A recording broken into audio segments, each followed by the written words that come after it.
Saya Muhammad David Asyari dari Ilmu Reproduksi Ternak kelas C.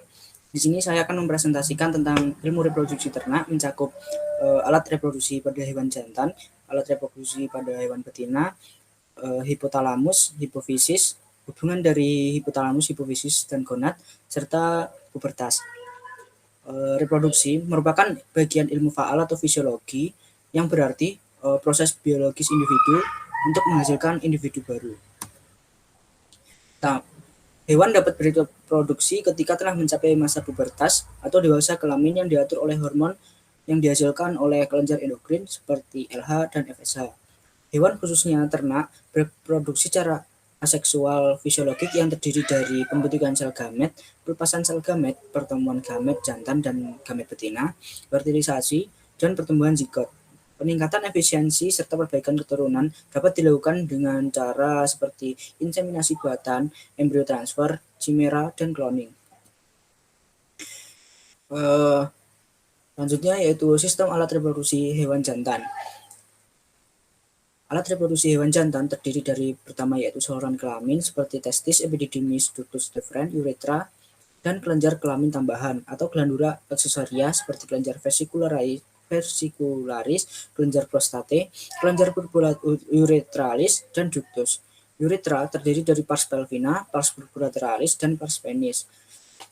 Organ reproduksi hewan jantan dapat terjadi diferensiasi alat kelamin yang dipengaruhi oleh hormon androgen sebagai perkembangan saluran reproduksi jantan dan mulleri inhibitoris sebagai perkembangan uterus dan vagina.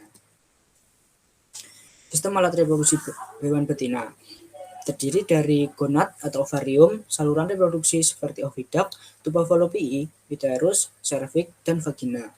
Alat reproduksi luar seperti vulva dan klitoris. Alat reproduksi betina terdapat pada cavum pelvis atau rongga pinggul yang dibentuk oleh tulang sacrum, vertebra coccygeae, dan os coxae.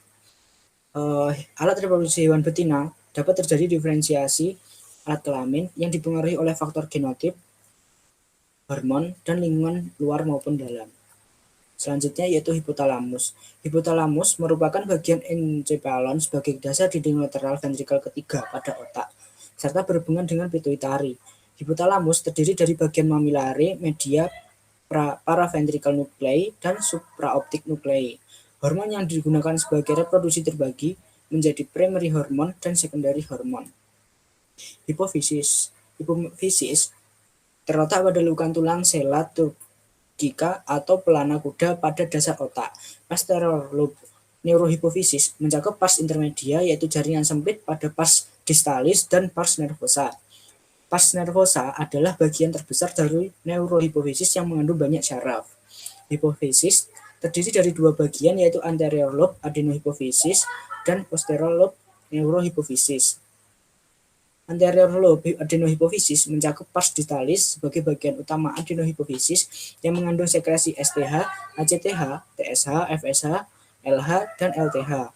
Pars tuberalis merupakan pertumbuhan luar epitel tipis dari pars distalis yang mengelilingi tangkai neural. Hubungan antara hipotalamus, hipofisis, dan gonad. Hipotalamus melepaskan hormon atau menghambat molekul anterior pituitari menuju sistem organ. Proses ini terjadi mekanisme umpan balik.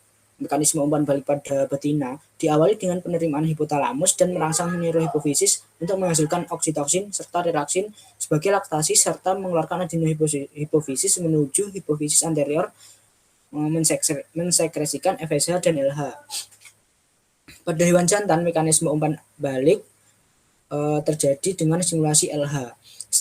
Seledik atau testes memproduksi androgen. Secara tidak langsung, LH akan menyebabkan stimulasi sifat kelamin sekunder dan kelenjar pelengkap.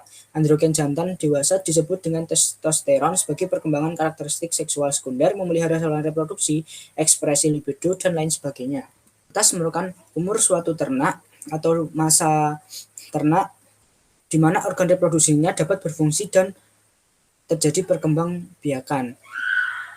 Pubertas pada hewan jantan ditandai dengan adanya kopulasi yang menghasilkan sperma pada beberapa waktu. Pada hewan betina, pubertas ditandai dengan estrus dan ovulasi. Sekian dari saya. Terima kasih. Wassalamualaikum warahmatullahi wabarakatuh.